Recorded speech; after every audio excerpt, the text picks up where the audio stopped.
And good evening or good morning, depending on when you're watching this. Welcome back, everybody, to Hoops HD Championship Week Video Notebook Day number 9. 9. Wow. I think so. 9 Yeah. days in. We are recording this here on March 7th at about 11:30 p.m. Eastern. I'm your host, Chad Sherwood, joined by John Stalico over there. And down in the puppet bunker is David Graves. David, how are things down in the puppet bunker there? They suck, Chad. Well, they You keep just going. locked me in this bunker and left me alone, Chad. They keep going to Joe Lenardi in the bracket bunker, so we figured we'd put you in the puppet bunker. Yeah, but he's got like food and televisions and like means of. You just locked me in a damn bunker. Well, David, how do you by bunker? Don't you mean? I mean, he's got all kinds of. I mean, you know, he's at ESPN. It looks like he has a nice room. You just locked me in a room. Hey, we're a little lower budget than ESPN. Sorry. At least he's got some random hotel room in Pittsburgh where he's part of, I think, St. Joe's traveling party. There you go. You got something to drink. Yeah, because I brought it with me. Let's get into this. Is our Championship Week Video Notebook where we review we go over news and notes. We review the day's games from conference tournaments. We preview the next day. We update our survival board. And as always, we start out with the mailbag. No! Actually, we got 2 mailbag questions today. The first comes from Phil from Newark. I guess a Jersey guy here. So thanks for touching base with us, Phil. Phil actually read a column today that Gary Parrish wrote on CBSSports.com, giving and I'll summarize it for us here. In Gary's column, he stated that his solution to conference tournaments being won by all these non-top seeds is let's give the number 1 seed a bye, not even to the semifinals, all the way to the final, and spot them a 10-0 lead in that game before it even tips off. Phil's question to us is, what would we do to change conference tournaments? Would we go to such an extreme length as Gary wants to do, or something else? John, let me start with you on that one. Maybe we can all weigh in on this one. Nope. I think Gary is on acid if he thinks we should be spotting the conference leaders 10 points and giving them buys into the finals. I mean, even buys into the semifinals have not been working of late, it seems. I disagree. I mean, I don't care if you give them a bye in the semifinal and they lose there, that's their fault. Yeah. But at least you're giving them a chance. But David, your thought. Well, I think that spotting a team 10 points was hyperbole to the point to where he disproved his own argument for something that really should be argued, and that's that conferences, a lot of them don't do enough or anything at all to help out their first place team to give them any sort of an advantage. And in other cases, it's even worse than not helping them out. It's working against them. It's putting them at a disadvantage. I think that the conferences, it goes beyond the conference tournaments, but the conference tournaments that we have enjoyed are the Atlantic Sun, the Northeast Conference. The Big South was fun this year. It's the ones that do it at the campus sites or either all the way through, the Patriot League being another one. I mean, how great has the Patriot League been? Or like they just play it on the home court of the first place team like the Big Sky used to do, what the Big South finally started doing this year. And there's an added benefit to that I think Gary Parrish even overlooked, and that's the drama that's added to the regular season. It's like those are stakes games. This year, watching that UNC Asheville-Winthrop game was a big game. In the years past, it's like, well, you know, it's for first place, but that doesn't mean anything because the tournament's predetermined. I definitely think you need to give an advantage of some kind, and my preferred advantage would be home court to your first place team. Now, if a team that doesn't finish first, like, you know, if the third or fourth place team overcomes a disadvantage, then fine, they earned it. I love the conference tournaments. I don't want to get rid of them entirely and just give it to the 1 seed. I like the tournaments, but I also like the idea that other teams have a chance even if they're at a disadvantage. Like, had, for instance, Siena gone to Winthrop or gone to Monmouth, and won at Monmouth, that'd have been like, you know what? They won at Monmouth. Like, they overcame that disadvantage. But the fact that they got to play Monmouth at home kind of bugged me. Yeah. in case you didn't notice. And you saw today, you saw a great atmosphere of the Northeast Conference. Mount St. Mary's hosted a game. You saw maybe an atmosphere. There was a decent turnout, but nothing great. Yeah. In Detroit in the Horizon League final, both games we're going to That talk used to about do it fantastically well. I mean, how exciting that – how many years did that conference come down to the final week with 3 or 4 teams in the mix for home court? It was fantastic. And I'll tell you, the one other thing the other problem I do have with Gary's system is it's fine if somebody's an outright first-place finisher, but if you're like the Southern Conference where there's a 3-way tie, you're going to some tiebreaker for me that goes to RPIs or coin flips or who knows what to give some team the advantage of being in the finals with a 10-point lead and another next team having to play 5 games in 5 days or something. So that's you got to factor that in as well, I think. But at least in this day and age, at least you're getting the NIT as a consolation prize, because that's something that wasn't available 10 to 15 years ago. It's something at least. But let's go to our other mailbag question. We had one other. That was a good first question, Chad. I hate the mailbag, but that was a good question. Yeah, that was a good one. But here's actually another. It actually has to go with what you just said, David. This person emailed and he said that his favorite part of our show is the mailbag. And he especially says that he really enjoys the insightful comments and answers by Mr. Stalika. Oh, John, you're getting a little love there. He goes on and says, to David, why don't you like the mailbag? Why are you such a hater? Don't you like puppies? Signed, John from Cincinnati. No, I don't like puppies. I don't like the mailbag because it's stupid and because the host picks stupid questions like that one that John sent in. Why the hell are we doing this? You like kittens and gerbils? I mean, what the? I just read the questions. I got to really start screening these a little better, though. Stalika, stay out of the mailbag. Come on. What do you do? I mean, it's as if like you just get the hundreds of emails and questions and you just pick 2 random ones. I thought that was what we were going to do is just pick one random the most annoying question you can find. I'm going to start. I think we got to start screening them. No more random questions. And Stalika out of the mailbag. But let's go on to what actually happened. Let's go to a little news and notes. Not much. A few coaches that lost their jobs today, though. Probably the most notable one being Johnny Jones out at LSU. I don't think that was much of a surprise there, though, David. Do you? No. The SEC doesn't even wait for the tournament to start. I mean, couldn't they have at least waited till halftime of their first game? Yeah, a couple of their names at least. Gary Waters out of Cleveland State and Alabama A&M, who's probably our favorite to win our Centenary Award, which we're going to be determining Thursday night for the worst team in D1. Willie Hayes, the head coach there, is out. That is Willie Hayes, not Willie Mays Hayes. Right, Willie Hayes. Great name. Those jobs are that last one in particular. We have a lot of fun with the Centenary Award, but those SWAC jobs, they are giving pretty much nothing at all to work with. I wouldn't stay there either. Let's go ahead and go to the games that happened today. I can go ahead and pull them up on the screen. Coming up in a second here. There they are, and we're going to start with the 2 biggest name teams that were in play today, Gonzaga and St. Mary's in the West Coast Conference Final. And John, it was not a game. Well, it looked like it might be briefly competitive in the second half since Gonzaga led by about 20 at halftime. Gales were able to cut it down to 7 with about 8 minutes to play. Then Gonzaga made one final run to make their clear and definite push for a number 1 seed, or at the very least, the top 2 seed in the West region. I guess that's the question now is have they done enough, or is there a chance that if Villanova, Kansas, North Carolina, and an Oregon or a UCLA all win their conference tournaments, the Zags drop down to that 2 line? I suppose there's a chance, but I think they've done enough. Yeah. What did they do wrong? They lost to BYU. Well, they also beat BYU, and they also finished ahead of them in the standings, and they also finished ahead of everyone else, and they also won the conference tournament. I think I think they've done enough to offset that loss. I think when you've beaten teams like Arizona, Iowa State, and Florida away from home, they gave themselves chances, unlike Illinois State and St. Mary's. Yeah. Well, St. Mary's did have to pick up a win at Dayton. St. Mary's, I think, is clearly a tournament team, but we're looking 6, 7, 8 type of range, most likely for the Gales. They could have definitely moved up had they won this game today. Right.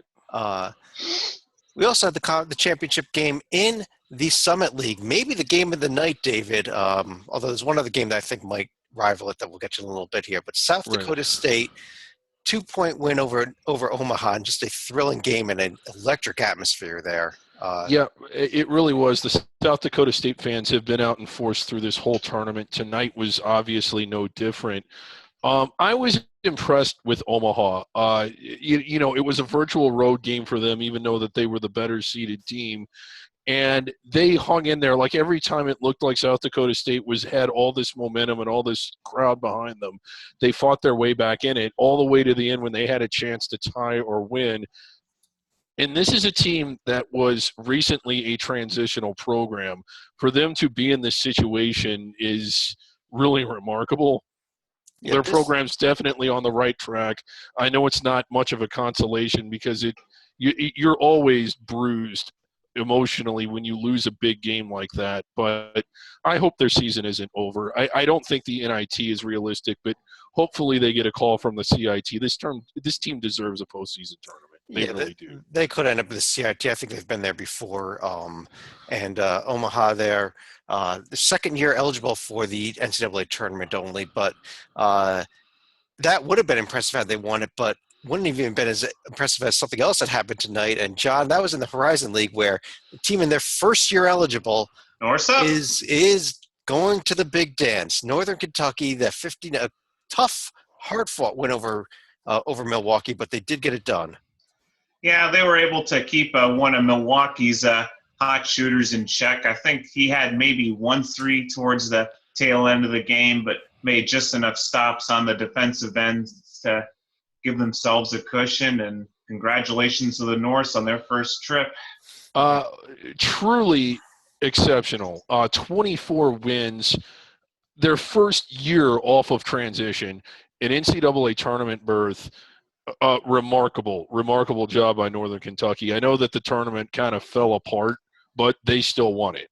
The other thing here is if you're NKU and you're in this situation before, where do you want to go? Because they're looking at the 15 line, and Louisville and Kentucky are both sort of twos in Indianapolis. Do you want a 90-minute bus ride, or do you want to go somewhere like Sacramento or someplace cool? Since it's on the NCAA's bill, where do you want to go if you're in KU? I think I want to go to Indianapolis and play Louisville or Kentucky, play that in-state rival, especially if they're both there, because if they're playing Louisville, all the Kentucky fans will be there cheering them on. It would be something. Well. Yeah. Well, technically that may not be the case because I don't know if you've ever gotten NCAA tournament tickets through a school. I mean, if you're in a different session, you're not going to get tickets for the other session unless you purchase like an all-session pass that goes directly through the facility. They may go to the games. I know if I was going to travel to Indianapolis, I would definitely want to be at both sessions, not just one. So. Right. Now, they have played Kentucky before. I don't think they've played Louisville when they were Division II.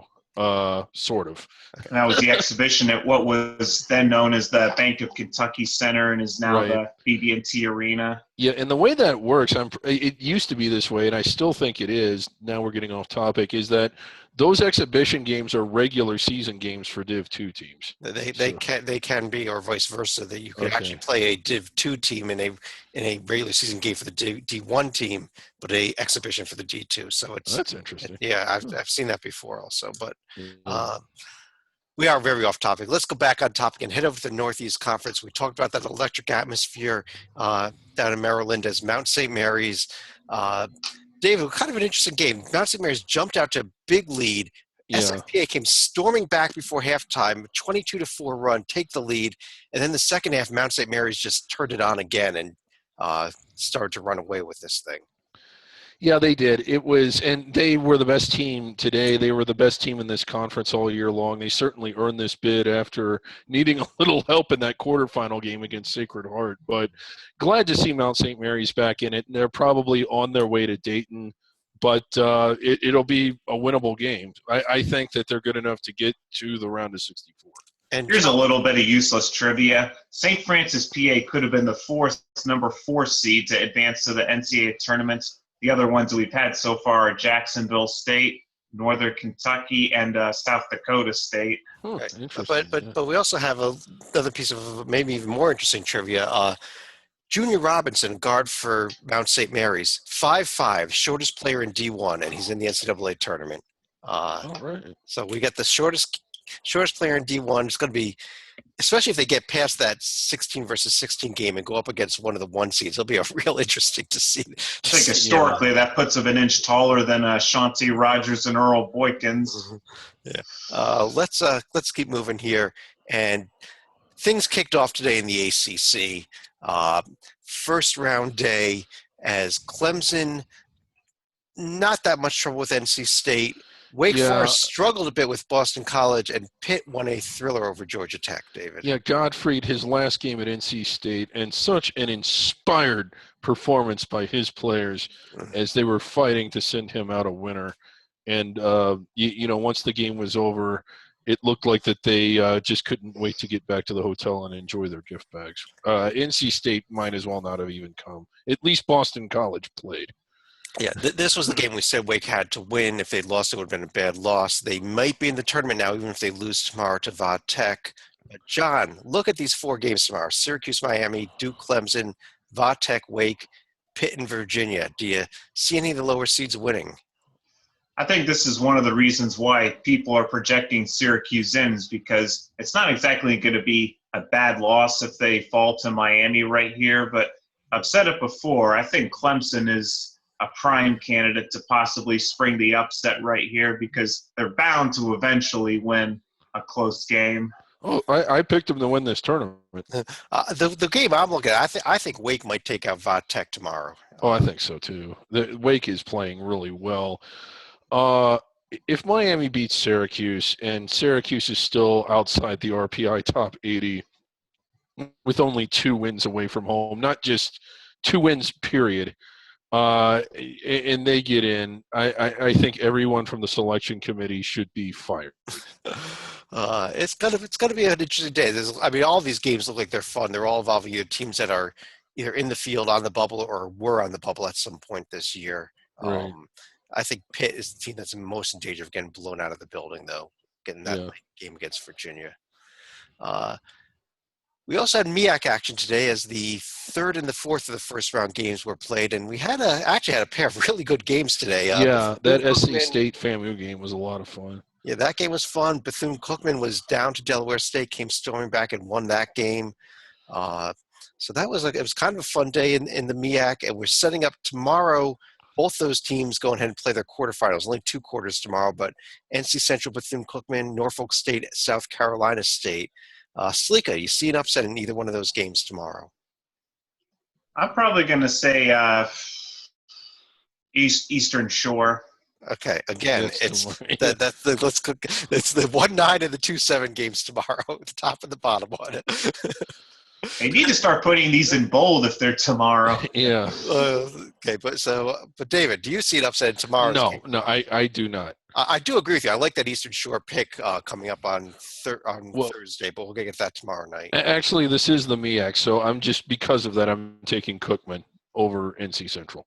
It would not shock me. They've Bethune-Cookman a few years ago was the 1 seed in this conference, I don't know if you recall. God, I think they got knocked off in the quarterfinals. So. Right. The 1 seed loses in the quarterfinals more frequently in this tournament, seemingly than all other tournaments combined. It's actually the last couple of years we've had form hold, but it was really been strange the last few years here. Yeah. Today was also first round day in the Big Sky, and David, we're cheating. What's going on here with that 3rd game? Yeah, we're recording this before the end of Montana State, Southern Utah. The problem is it's just too damn late for Tuesday. We all have other commitments tomorrow before noon. After tomorrow, we have no more commitments other than this, but it was just going to be too damn late to stay up and wait for that game to end before we – and there's something else that's wrong. CBS doesn't know how to draw up a damn bracket. We'll help them out. Can we get a photo?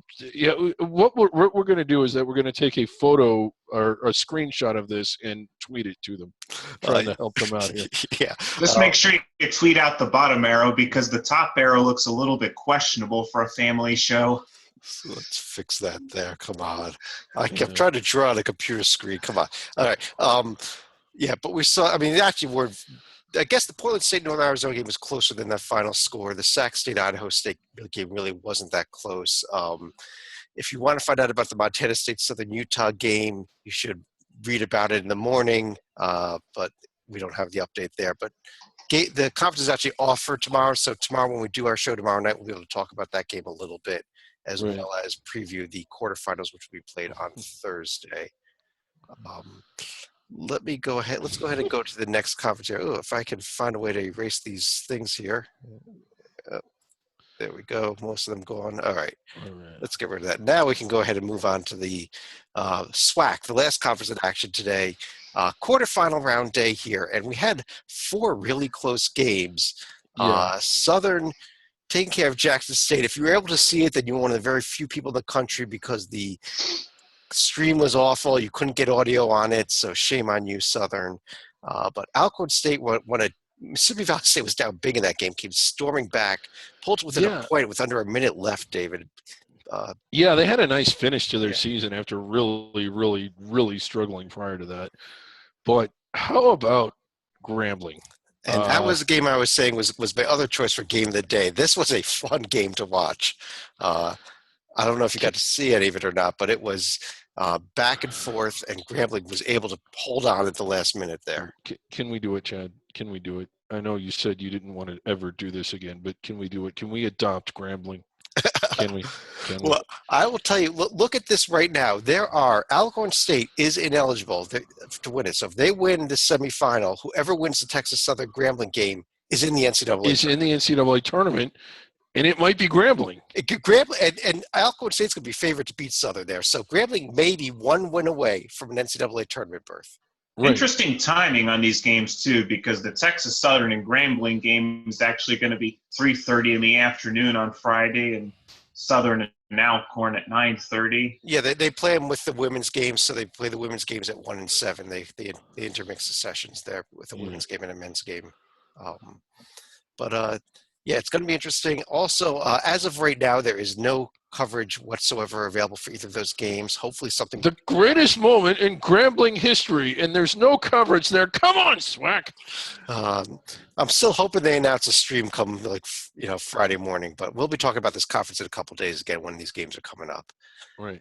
If anyone's going to the SWAC tournament and has a smartphone and would like to, we can get with us. We will show it. Well, just briefly, Texas Southern actually was a tough game with Alabama State. It wasn't until about the last 10 minutes or so that Texas Southern put that game away. But that's it for the games that were played today. We do have one conference that is going to be playing its championship game tomorrow, though. Patriot League title game, John. Lehigh at Bucknell. This could be a hell of a game tomorrow. Yep. I mean, I teased this team in the preseason, and I'll still go with Fighting Kemptons and Lehigh to take the title here. David, you on board with that? No, but I will say this. Lehigh can win the game. I don't think they will. If I have to pick, I'll pick Bucknell. But Lehigh, as up and down as they've been this year, their ceiling is pretty high, and here they are with a chance to make all that previous frustration go away and play their way in. But it's at Bucknell. Bucknell's pretty much dominated the entire season. They did sweat out Navy a little bit in the semis, but I think it's going to be Bucknell. But I do think that we have the best two teams in the final, even though Lehigh was third. I agree with you. I think Lehigh underperformed a lot this year, but they're now showing what they've got. Yeah. Also, keep in mind, Lehigh actually swept Bucknell during the regular season. They did. Yeah, that is a good point. And again, so tough to beat a team 3 times. That's all I got to say. We've got a lot of conferences kicking off action. We're going to try to get through them as quickly as we can here, though. A10 action starts tomorrow with UMass St. Joe's and St. Louis Duquesne. Sliko, let me start with you. First of all, anything you see in either of these games tomorrow night? I just hope that no coaches get fired during the post-game press conference here. Shout out to Jim Cruz. It won't happen at St. Louis. I think that they've got their coaching situation resolved here. But, John, who do you pick to win this tournament? I mean, there's a first time for everything, and I think this is the first time Dayton is going to win the tournament outside of the Gem City. David? Well, I see one thing here, and it's a glaring thing. I really think they need to lop off Duquesne and then just have 5 opening round games in a quintuple header. I think that we really need to bring back. The question was, who's going to win this tournament? Well, I just answered. Well, I mean, in that format of a Yes. quintuple header, I am picking a team that is outside the bubble.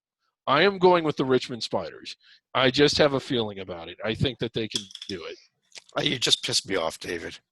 Why? Because I was going to pick Richmond.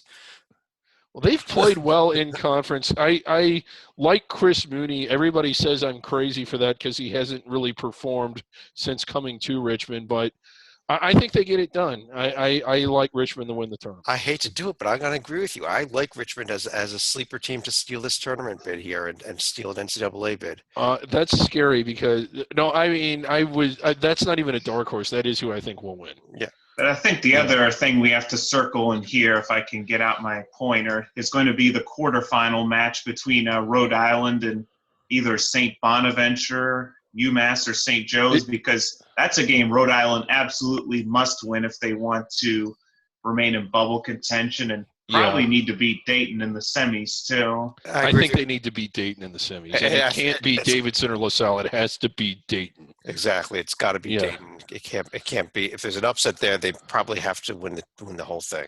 Right.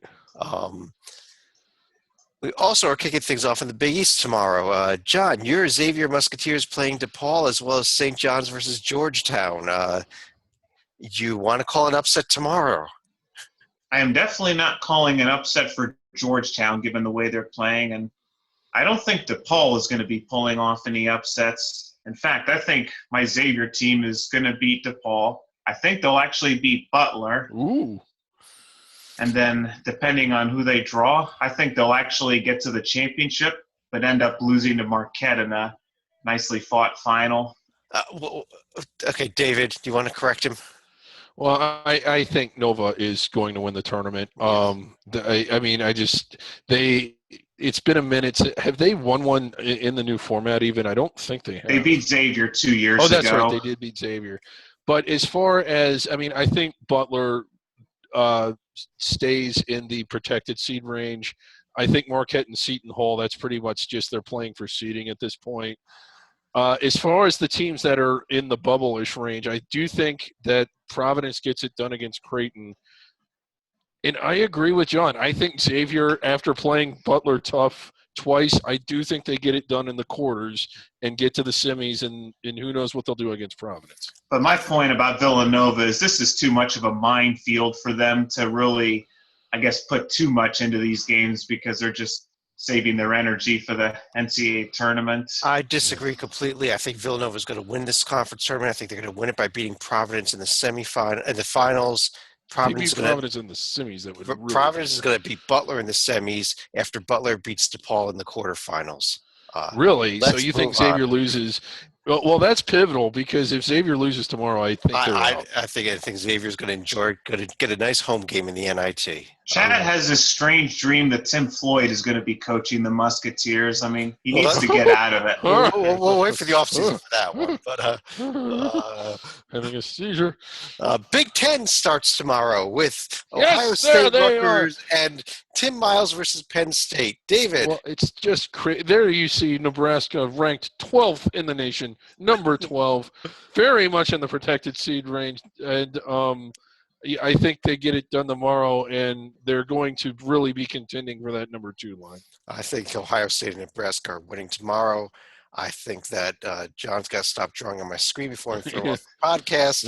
I think that I am going to take the Wisconsin Badgers to win this conference tournament also. I think they're going to bounce back from the recent struggles. But, John, what are you doing where are you going with this tournament? Where am I going with this tournament? I'm probably going to say that Wisconsin snaps out of their funk and actually wins it. David? I am going to – I can't believe I'm saying this, but I am going with the Gophers. Because I think that they're just really hot right now. I know they lost that last game, but I think Purdue is sort of playing for seeding. It wouldn't surprise me if Michigan or Illinois, who really kind of need a win to boost their profile, it's the kind of quarterfinal game where we see a top seed lose a lot of the time. I think Minnesota will win the tournament. All right. Big 12 kicks off tomorrow. TCU, Oklahoma, Texas Tech. Probably both TCU and Texas Tech out of the bubble talk at this point, barring some type of run to the finals or the like. Right. But, David, do you see it either Oklahoma or Texas pulling off an upset tomorrow? I think Oklahoma can. They're capable of playing really well. I don't see Texas doing it. As hard as they play, they just don't have the personnel. And who do you think is going to win this thing? Kansas. John? I'm actually going to go with Baylor here. Okay, you'll be wrong. That's fine. Yeah. But I won't be muted.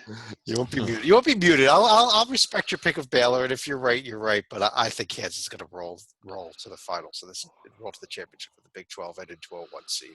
Yeah. Maybe probably number 1 overall, especially if they're I think so. They're going to be either Iowa State or Oklahoma State together with Baylor. It's going to be better than what Villanova does in the Big East tournament, and that's going to be the difference for the 1 seed. I think they'll actually beat Iowa State in that semifinal, though. SEC starts tomorrow. Mississippi State against a team without a coach, and Auburn against a team without a coach. What a day. Good job, SEC. Other than those 2 games, which might as well just not even bother watching. Right. John, let me start with you. Who's going to win the SEC tournament? I think it's going to be Kentucky and chalk. Kentucky in chalk. David? Florida. Really? Over Kentucky in the finals? I think so. It wouldn't surprise me if Kentucky didn't get to the finals. When you hear John Calipari saying things about how the conference tournament doesn't matter, it gives me pause. I think Florida wins the tournament. I think when they play up to their ceiling, they're as good as Kentucky anyway. They played really well at Rupp. Well, they're going to have a dangerous quarterfinal if Vanderbilt gets by A&M. Vanderbilt did sweep them on the season, so that's one thing you got to remember. True. And it's also in their hometown in Nashville. True. I'm not going with Florida. I'm going with Kentucky. Okay. I think Florida loses in the quarters to Vandy. I think Vandy may have trouble with A&M, but I think they're going to get by them. I think it's going to be a tough one here. But on the bright side for everyone else in the SEC, it's going to be at Bridgestone Arena. It's not going to be at Vandy's place where they have the weird court setup, thankfully. That needs to be outlawed, and we'll do that at some point in the podcast, talking about that Vanderbilt court setup. But day 1 of the Pac-12 tomorrow as well. 4 games, Arizona State, Samford, Cal, Oregon State, Colorado, Washington State, and USC, Washington. John, do you see any upsets? Yeah, I think I have to mute myself if I suggest Washington here. I mean, I would not mute you because I think it's a real dangerous game for USC and also. David? I don't see any. No. Unless you consider Stanford over Arizona State an upset, which I really don't. But I don't see any tomorrow. I would be curious to see how Cal does against Oregon State, considering they just completely went in the tank against Utah and Colorado on the road. Utah and Colorado on the road are not Oregon State on a neutral court. Not even close to that. I think Cal's going to roll. I think it's going to be interesting, this Cal-Utah quarterfinal, but we'll talk about that tomorrow. But, John, who's your pick to win this conference? I'm going to go ahead and go with Arizona right here. David? I'm going to go with Oregon. I think Oregon beats UCLA. I think UCLA beats Oregon in the finals. So okay, all 3 of us would be wrong, but yeah. Well, all 3 of us went a different way in the Pac-12, so that's kind of interesting. Conference USA starting tomorrow. A quadruple header of games: Western Kentucky, San Antonio, Rice, Southern Miss, UAB, Charlotte, and Marshall, Florida Atlantic. John, let me start with you. Any upsets in the first round tomorrow? For the first round tomorrow, I'm going to say none. None. David, I'm going to go Southern Miss over Rice. I'm going 12-5. It could happen. I like this Rice team. I do too, but they've really Wow. disappointed me. Yeah. Well, I know you're going to get to this, but how about Middle Tennessee cracking the rankings? And they've got a rather ominous path here because assuming Western Kentucky gets by San Antonio, and I think they will, that's their biggest rival in the conference. That's going to be followed up by UTEP, who's RPI poison, but also red hot. And beat them once And beat already. them. I think it would be awful if Middle Tennessee did not get in, even if they lose their first game.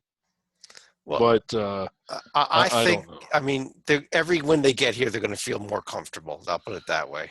Right. Do you think Middle Tennessee your pick to win this? They are. John, do you agree? I think Middle Tennessee gets into the NCAA tournament, but I'm actually going to take Old Dominion to win the Conference USA here. And they've shown signs of life throughout the season, so it's not a crazy pick. Well, John, you mentioned earlier, you mentioned a few minutes ago that I was going to say that Tim Floyd was going to get some great job. He's going to get that job after he puts his UTEP Miners into the NCAA tournament this year by winning the CUSA tournament. I'm calling it right here. The hottest team in Conference USA. Stop that. UTEP. Stop. I'm calling it. Day one of the Mountain West tomorrow. Utah State, San Jose State, Wyoming Air Force, and San Diego State. Front range! At UNLV. Front range!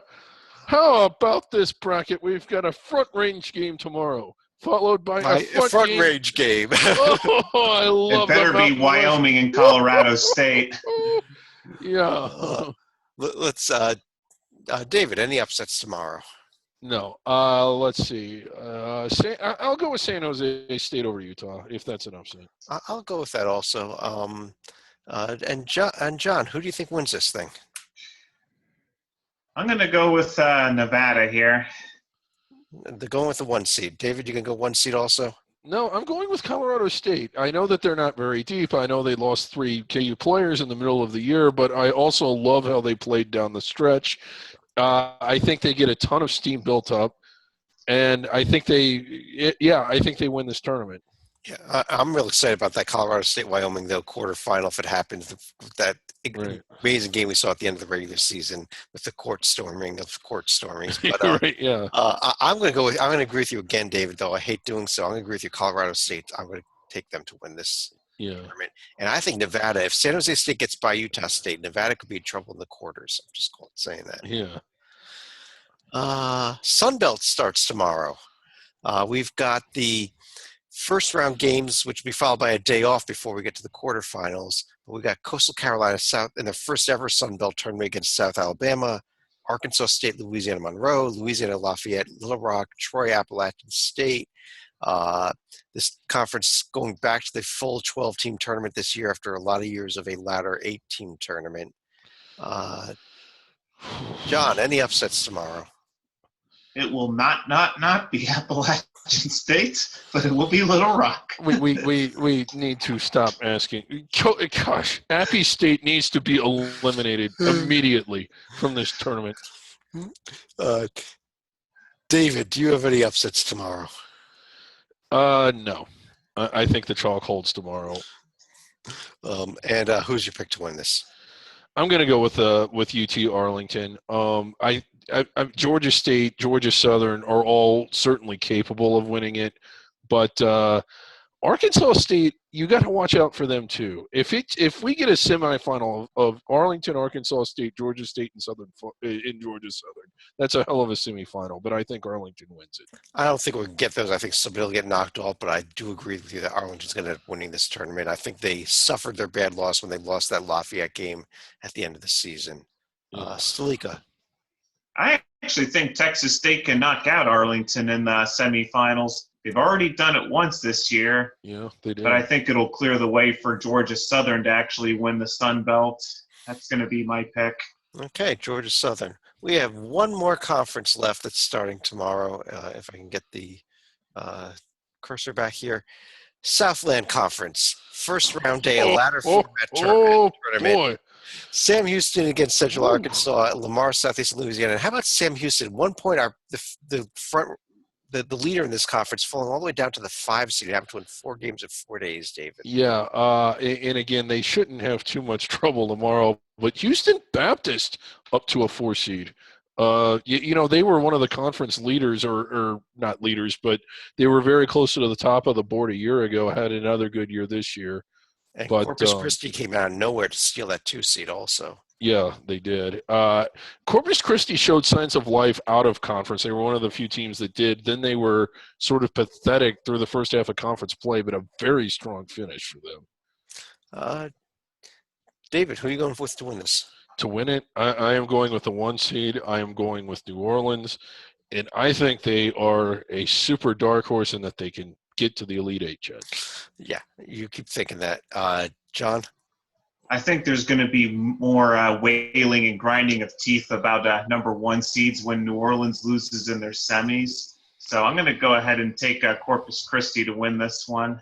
See, if New Orleans loses semi, I'm not as upset as in some of the other conferences because at least the conference gave them the chance by giving them this latter format. Yeah, they're not making them play at Houston Baptist. But I'm going to go with.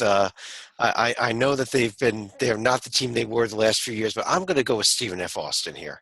But isn't Katie actually an exurb of Houston? It's not that far from. Well, it's New Orleans has one of the furthest trips to get to this tournament. Now, that's true. Yeah. Time to head over to our survival board. Here it is. We had heading into today 219 teams left. And David, why don't you explain to everybody who's not familiar with it what this means? Well, this is a tool that we create this for the selection committee. They're able to use it. They can come right to this site, and the work is done for them, like at least a large part of it, because the teams in bold, like there's 3 categories here. There's teams in bold, which are in automatically. Those are the teams the committee will select or should select.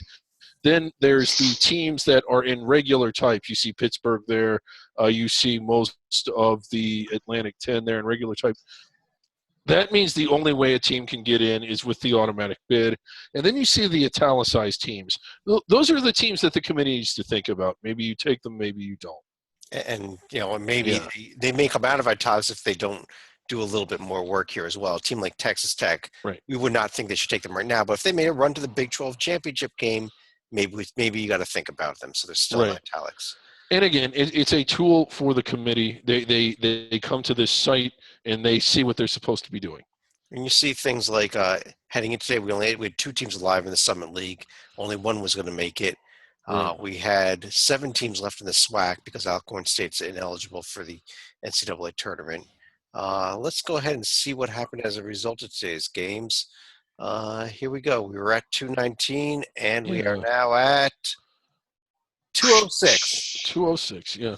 206 teams, and this will actually change. If you're looking at the website in the morning, it'll say 205 because the loser of this Montana State Southern Utah game will come off as well. Right. As that game goes final. But you see there we now have 44 teams that are either locks or have won conference tournaments, 13 more that conferences that are going to be single bid conferences, don't have a team in yet. Meaning that there are still 11 more teams that are in italics that can get bids here, up to 11 more teams. Up to 11, yeah. Yeah, if somebody like a Pittsburgh won the ACC tournament, that would steal one of those bids away. Yeah. But you can see things like we're down to 13 teams in the ACC. We have our champion in the Horizon League there, Northern Kentucky. Yeah. We have Mount St. Mary's there in the Northeast. And we're down to only 3 teams in the SWAC, Grambling Southern and Texas Southern. How about those Grambling Tigers? Oh, yeah, still playing. They've made the final 206. Break out the T-shirts. And they've made the final 3 of the SWAC. Yeah. And you see there in the West Coast Conference, Gonzaga in through the auto bid. St. Mary's will be in as well. Mm-hmm. Let me drop this down here and go to any final thoughts. John, let me start with you. Yep, I think starting tomorrow afternoon, we're going to begin seeing the typical dip in productivity in the workplaces because there's going to be quite a few afternoon games, especially with the ACC doing their second round tomorrow. Not me. You won't notice any dip in productivity from my David, you've never had any productivity. Well, I'm just saying that my productivity will not. Any final thoughts for tonight? Yeah, it's just sometimes when you watch these opening round games for the major tournaments, you forget how bad some of these teams really are. Yeah, I'll throw this out here as we finish this up here. There's still about 17 and a half minutes left in that Big Sky game that we did not wait for to do our show.